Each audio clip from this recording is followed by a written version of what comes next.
Hello बच्चों, चलिए प्रश्न को समझते हैं। प्रश्न है, एक झील में कार्बनिक व्यर्थ से भरपूर घरेलू सीवेज के अंतः प्रवाह का निम्न परिणाम होता है। पहला विकल्प है एल्गल ब्लूम के कारण बहुत शीघ्र झील सूख जाती है। दूसरा विकल्प है पोस्को की बहुलता के कारण मछलियों की वृद्धि बढ़ जाती है। तीसरा विकल्प है ऑक्सीजन के अभाव के कारण मछली की मृत्यु हो जाती है। आखिरी विकल्प है जलीय खाद्य श्रृंखला में जीवों की बढ़ती जनसंख्या। चलिए इस प्रश्न की मुख्य अवधारणा को समझते हैं।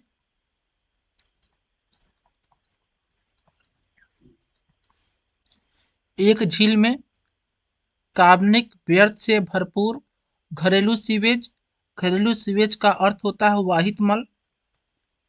वाहित मल ऐसे व्यर्थ जल होते हैं जिसमें मानव का मलमूत्र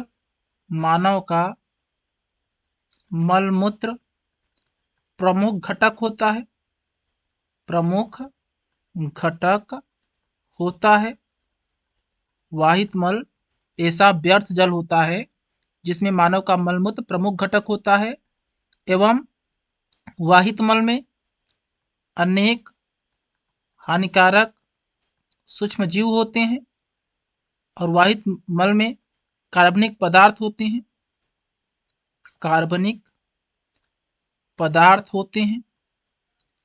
सूक्ष्मजीव कार्बनिक पदार्थ का अपघटन करते हैं और सूक्ष्मजीव को अपघटन के लिए ऑक्सीजन की आवश्यकता होती है। जब वाहित मल को झील में छोड़ा जाता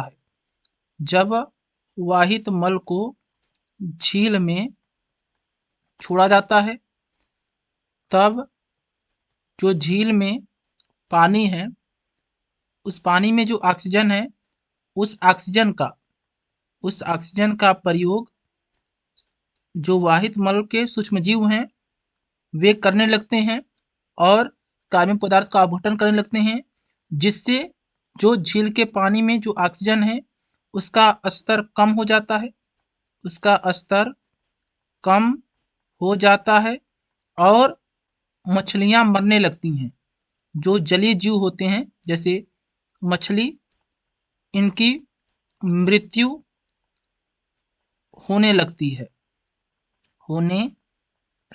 है। चलिए विकल्प को देख लेते हैं। पहला विकल्प है एल्गल ब्लूम के कारण बहुत शीघ्र झील सूख जाती है।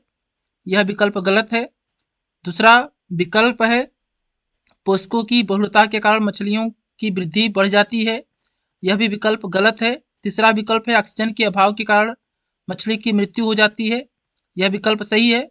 आखिरी विकल्प है जलीय खाद्य श्रृंखला में जीवों की बढ़ती जनसंख्या। यह विकल्प गलत है।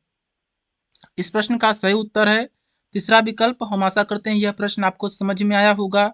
धन्यवाद।